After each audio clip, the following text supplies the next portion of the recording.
अस्सलाम वालेकुम नाजरीन।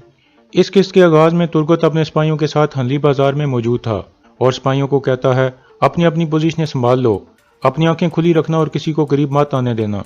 इसी दौरान कैतरीना भी हनली बाजार में मौजूद थी और जासूसी कर रही थी। तुर्गत कहता है तीर अंदाज छतों पर चले जाओ। ये सुनकर सब सिपाही अपनी पोजीशनों की तरफ भागने लगते हैं और दुकानों और सराय महल की छतों पर खड़े हो जाते हैं। इतने में बामसी आकर तुर्कत को कहता है हमने आसपास हर तरफ अपने सिपाही तैनात कर दिए हैं, अब चंगेज खान भी हमारे दिफा को नहीं तोड़ सकता। सादुद्दीन हो या कोई और, अब वो बगैर किसी परेशानी के सो सकता है। तुर्कत कहता है ये सब अमीर सादुद्दीन के लिए नहीं है भाई, अर्तुल साहब उसके लिए इतनी एहतियाती तदाबीर का नहीं कह सकते। बामसी पूछता है तो ये सब किसके लिए है भाई? तुर्गत कहता है अबू मंसूर के लिए। बामसी कहता है उस ताजिर के बारे में तो हम कुछ भी नहीं जानते, लेकिन फिर भी उस आदमी की मदद करके हमें अच्छा लगेगा, उसने हमारी जान बचाई थी। तुर्गत कहता है तुम मुझे अभी भी एक ताजिर समझ रहे हो बामसी। दूसरी तरफ इब्नुल अरबी जावेदार कबीले में मौजूद थे। इतने में सुल्तान और अर्तुल इजाज़त लेकर अंदर दाखिल होते हैं। इब्नुल अरबी कहते हैं खुश आमदीद सुल्तान हजरत। फिर वो दोनों गले मिलते हैं। सुल्तान कहते हैं मुझे एहतियाती तदाबीर के तौर पर भेस बदलना पड़ा, मेरी ख्वाहिश थी कि मैं आपसे पहले मिलकर आपकी दुआएं लेता। इब्नुल अरबी कहते हैं मैं जानता हूं कि आपने वही किया जो आपको करना चाहिए था सुल्तान। कब्रिस्तान में मैं आपको देखकर सब समझ गया था, आए बैठें। फिर वो सब बैठ जाते हैं। सुल्तान कहते हैं हम दुश्मन से घिरे हुए हैं, मैं यहाँ आपकी दुआएं लेने आया हूँ ताकि हम कारा जैसर में शैतान के घोंसले को तबाह कर सकें और फतह हासिल कर सकें। इब्नुल अरबी कहते हैं अल्लाह आपको फतह अता फरमाए। अल्लाह का शुक्र है कि उसने आप जैसे सुल्तान और अर्तुल साहब जैसे सरदार को आपस में मिलवाया है। अल्लाह आपके इत्तेहाद को हमेशा कायम रखे। दूसरी तरफ सादुद्दीन भी एक खेमे में अकेला बैठा हुआ था और अपने आप से कहता है एक अंगूठी में मौत और दूसरी में जिंदगी, तो फिर मैं खौफजदा क्यों हूँ? चलो सादुद्दीन ये ख़त्म कर दो। इतने में उसका सिपाही अंदर आकर कहता है हम जाने के लिए तैयार हैं अमीर हजरत। सादुद्दीन कहता है ठीक है, अर्तुल साहब को बता दो कि हम अली बाजार जा रहे हैं। यह सुनकर सिपाही बाहर निकल जाता है। इतने में असलहान वहां पहुंच जाती है। सादुद्दीन कहता है मैंने बड़े बड़ों को घुटनों के बाल झुका दिया, लेकिन जिस तरह तुमने मुझे रोंदा है इस तरह किसी ने नहीं रोंदा। असलान कहती है मेरे दिल में आपके लिए कोई मोहब्बत नहीं है सादुद्दीन, मैंने जो किया था वो अपने कबीले के लिए किया था, जैसे आप अपनी रियासत के लिए करते हैं। सादुद्दीन कहता है तुम झूठ बोल रही हो, सच ये है कि तुम अर्तुल को अभी तक अपने दिल से नहीं निकाल सकी, बताओ क्या ये सच है?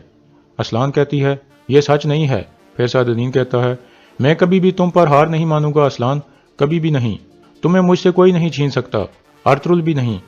यह कहकर वो वहां से चला जाता है। दूसरी तरफ इब्नुल अरबी कहते हैं इंशाअल्लाह आप दोनों का इत्तेहाद बहुत सी फतवात लेकर आएगा। अर्तुल कहता है कल हम हनली बाजार में एक जरगा बुला रहे हैं जिसमें सुल्तान भी शिरकत करेंगे, हम आपको भी वहां देखना चाहते हैं। इब्नुल अरबी कहते हैं अगर मेरी किस्मत ने मुझे इजाज़त दी तो मैं ज़रूर शिरकत करूंगा। सुल्तान कहते हैं अल्लाह आपको लंबी ज़िंदगी अता फरमाए और हमें आपकी दनाई से फैज़याब होना नसीब फरमाए। इतने में अब्दुर्रहमान अंदर आकर अर्तुल को कहता है अमीर सादुद्दीन आपका इंतजार कर रहे हैं सरदार, वो हनली बाजार जाने के लिए तैयार हैं। सादुद्दीन जावेदार कबीले के मरकजी खेमे के बाहर अपने सिपाही को कहता है हर चीज़ के लिए तैयार हो जाबिर, एक बहुत बड़ा तूफान करीब आ रहा है, हत्ता कि तुम सांस भी मत लो। जाबिर कहता है मैं समझ गया अमीर हजरत, मेरी जान आपके लिए हाजिर है। इतने में अर्तुल और सुल्तान अलाउद्दीन भी वहां आ जाते हैं। अर्तुल असलान को कहता है कल हनली बाजार में तुर्क कबीलों का जरगा होगा, हमने दूसरे कबीलों को पैगाम भिजवा दिए हैं। असलान कहती है मैं यकीनन वहां आऊंगी अर्तुल साहब, मैं शर्फ से अपने भाई की नुमाइंदगी करूंगी जब तक मैं मर नहीं जाती। सादुद्दीन कहता है या फिर नया सरदार शिरकत करेगा जिसका इंतखाब होगा। असलान कहती है अमीर सादुद्दीन मैं एक सरदार नहीं हो सकती, लेकिन मैं कबीले की खिदमतगार तो हो सकती हूँ। सादुद्दीन कहता है इसमें कोई शक नहीं कि आप अपनी जिम्मेदारी अच्छे तरीके से निभाओगी। असलान कहती है मैं तब तक ये जिम्मेदारी निभाऊंगी जब तक अपने भाई का इंतकाम नहीं ले लेती, और मैं हमेशा के लिए ये बोझ उठाने के लिए तैयार हूँ। यह सुनकर सुल्तान कहते हैं अगर आपका भाई और आपका सुल्तान आपको देख लेते तो मुझे यकीन है कि वो दोनों आप पर फख्र करते। असलान खातून, सल्जूक रियासत आप जैसी बहादुर तुर्क औरतों के कंधों पर ऊपर उठेगी। असलान कहती है आपका शुक्रिया अबू मंसूर। इसके बाद सुल्तान अलाउद्दीन, अर्तुल और सादुद्दीन वहां से चल पड़ते हैं। कारा जैसर में वसूलियत और उसका कमांडर शतरंज खेल रहे थे। कमांडर कहता है उराल और अलियार मार चुके हैं, जावेदार कबीला सरदार से महरूम हो गया है, अब अर्तुल उनको अपने ताबे करने की कोशिश करेगा। वसूलियत कहता है बिल्कुल वह करेगा, लेकिन जावेदार कबीले की किस्मत मेरे हाथ में है। कमांडर पूछता है کیا مطلب ہے تمہارا؟ وسولیس کہتا ہے جاویدار قبیلے کا وارث ایک کیترینا کے پیٹ میں پال رہا ہے۔ اورال نے مرنے سے پہلے ہمارے لیے ایک آخری اچھا کام کر دیا تھا۔ دوسری طرف سلطان علاء الدین اور ارطغرل وغیرہ حنلی بازار پہنچ چکے تھے۔ ایک کیترینا بھی وہاں موجود تھی اور چھپ کر انہیں دیکھ رہی تھی۔ سلطان ارطغرل کو کہتے ہیں آپ نے سلیبیوں سے یہ بازار لے کر ان زمینوں کو زندگی بخش دی ہے۔ ارطغرل کہتا ہے کاراجیسر قلعہ فتح کرنے کے بعد ان زمینوں کے لیے مزید بہتری ہوگی ابو منصور۔ یہ باتیں کیترینا بھی سن لیتی ہے اور پھر سلطان علاء الدین کو دیکھ کر ان کو پہچان لیتی ہے۔ ارطغرل ترگت کو کہتا ہے سب تاجروں کو بتا دو کہ کل کوئی بھی دکان نہیں کھولے گا، کل ترک سرداروں کا جرگہ ہے۔ اس کے بعد سب اندر چلے جاتے ہیں اور کیترینا بھی واپس چل پڑتی ہے۔ اندر حکیم ارطغرل ارطغرل کو بتاتا ہے کہ آپ کے حکم کے مطابق ہم نے سرائے محل سے سب مسافروں کو نکال کر خیموں میں ٹھہرا دیا ہے۔ اب صرف امیر سعد الدین اور ابو منصور اس محل میں رہیں گے۔ پھر حکیم ارطغرل اور آلی کو وہاں سے چلے جاتے ہیں۔ اتنے میں سلطان کا ایک آدمی آ کر سلطان کو ایک بیگ دیتا ہے۔ بیگ دیکھنے کے بعد سلطان آہستہ سے ارطغرل کو کہتے ہیں ہم شام کے کھانے پر کاراجیسر قلعے کے بارے میں بات کریں گے، ابھی میں کونیا سے آنے والے خط پڑھوں گا۔ یہ کہہ کر سلطان ایک طرف چلے جاتے ہیں۔ ان کے جانے کے بعد سعد الدین کہتا ہے ارطغرل صاحب ہمیں کچھ بات کرنی ہوگی۔ پھر وہ دونوں اندر چلے جاتے ہیں اور میز پر آمنے سامنے بیٹھ جاتے ہیں۔ سعد الدین کہتا ہے سلطان نے ایک دفعہ پھر ثابت کر دیا ہے کہ وہ ہمیشہ اچھا فیصلہ کرتے ہیں، لیکن میں خوفزدہ ہوں کہ انہوں نے کاراجیسر کا مسئلہ آپ اکیلے کے کندھوں پر ڈال دیا ہے۔ ارطغرل کہتا ہے پریشان نہ ہو امیر سعد الدین، میرے ساتھ بہت سے ترک قبیلوں کے سپاہی بھی ہوں گے اور آپ بھی میرے ساتھ ہوں گے۔ سعد الدین کہتا ہے کیا تمہیں واقعی لگتا ہے کہ تم چند سپاہیوں کے ساتھ کاراجیسر قلعہ فتح کر لو گے؟ فرض کیا اگر تم نے فتح کر بھی لیا تو کیا نکایا کا شہنشاہ خاموش بیٹھا رہے گا اور ہماری ریاست کے لیے مشکلات نہیں پیدا ہوں گی؟ ارطغرل کہتا ہے میں جس دن سے ان زمینوں پر آیا ہوں کاراجیسر قلعے کو فتح کرنے کی تیاری کر رہا ہوں۔ میں نے سب احتیاطی تدابیر لی ہوئی ہیں۔ سلطان نے حکم دے دیا ہے، اب ہم اپنی تلواریں چلائیں گے۔ یہ کہہ کر ارطغرل وہاں سے چلا جاتا ہے۔ دوسری طرف جاویدار قبیلے میں اسلحان نے اپنے قبیلے کے جرگے کے آدمیوں کو بلایا ہوا تھا اور ان سے مخاطب ہو کر کہتی ہے جب تک ہم الیار بھائی کا انتقام نہیں لے لیتے تب تک نئے سردار کا انتخاب نہیں کریں گے اور میں اپنے بھائی کے نمائندے کے طور پر کام کروں گی۔ انتقام لینے کے بعد ہم نیا سردار منتخب کریں گے اور پھر میں ایک سپاہی کے طور پر قبیلے کی خدمت کروں گی۔ ایک آدمی پوچھتا ہے امیر سعد الدین سے آپ کی شادی کے بارے میں کیا خیال ہے اسلحان خاتون؟ اسلحان کہتی ہے میرا خیمہ میرا گھر ہے، اس کے علاوہ ہر چیز میرے لیے حرام ہے۔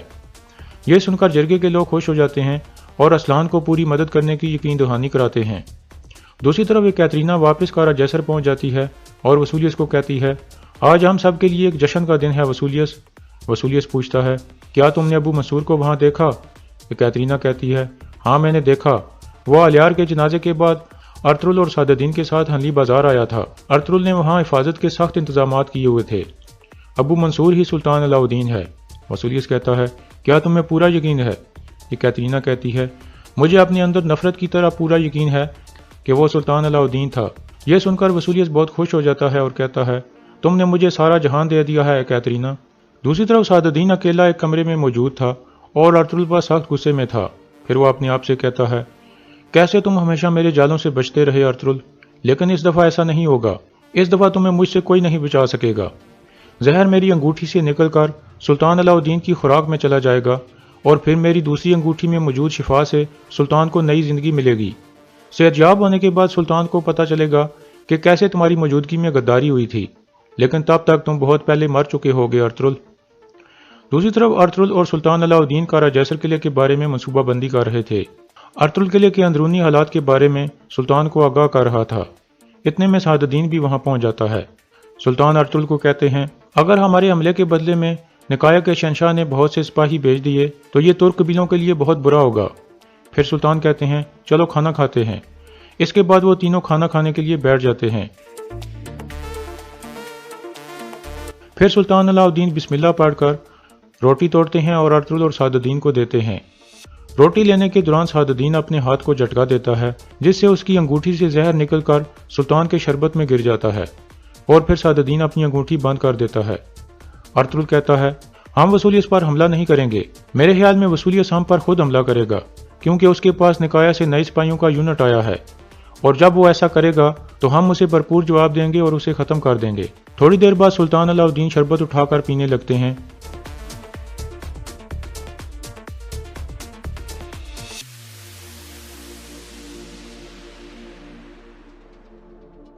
कारा जैसर में वसूलियस और उसका कमांडर भी खाना खाने में मसरूफ थे। वसूलियस कहता है, अमीर सादुद्दीन अर्तुगरुल के साथ मामला तय नहीं कर सका और अब सुल्तान अर्तुगरुल का मेहमान बना है।